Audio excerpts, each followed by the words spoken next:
We're here today to provide information to the public about an investigation and charges recently filed in the Northern District.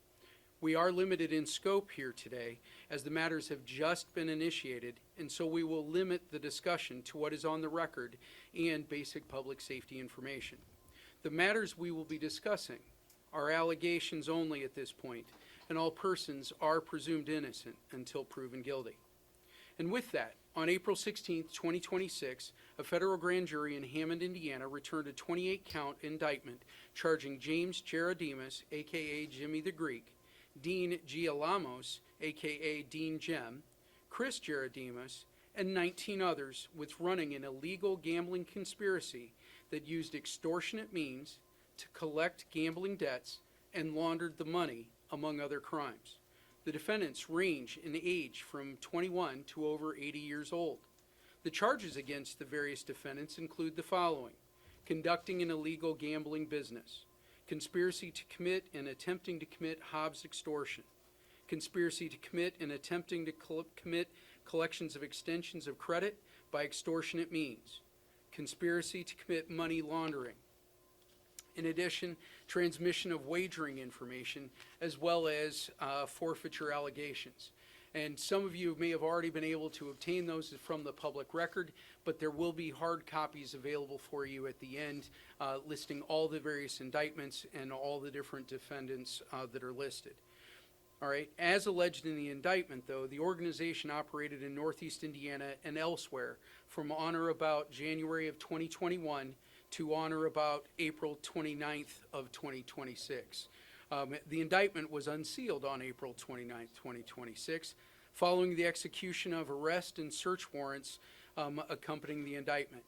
In a few moments, Special Agent O'Malley will discuss those details of that execution of those warrants in more detail. But through the indictment, the grand jury has alleged that the defendants built an illegal gambling organization that operated both online and in person at two northern Indiana businesses. According to the indictment, members of the organization used threats and intimidation to collect on gambling debts. And my office bears the burden of proving that the defendants are guilty of these charges, which I am confident we will do with the leadership from Mr. Benson and Mr. Wolf. In the meantime, I want to emphasize 2 points. First, each and every defendant named in this indictment is entitled to a fair jury of their peers and is innocent until proven guilty by a court of law. And second, the investigation is ongoing. The law enforcement team will investigate any additional crimes revealed by the evidence and any additional subjects who might have participated in the alleged criminal activity. If you believe that you are a victim of the alleged organization, or if you have any information relevant to the cases, or you know yourself to be a likely target, now's the time. Please come forward. And Special Agent O'Malley is going to talk, but we're interested. And with that, Special Agent O'Malley. Thank you, Adam. Good morning. My name is Tim O'Malley. I'm the Special Agent in charge of the FBI's Indianapolis Field Office, which covers the entire state of Indiana. Yesterday's arrests are the result of a multi-year coordinated investigation involving several law enforcement agencies. The goal was to shut down an illegal gambling and extortion operation that was exploiting individuals and undermining legitimate businesses in our community. Let me be clear, though, this was not a case of harmless or casual gambling. It was part of a broader pattern of criminal behavior that included coercion, intimidation, and financial exploitation. In many cases, illegal gambling is an entry point. From there, it fuels other ways to generate money and additional criminal behavior.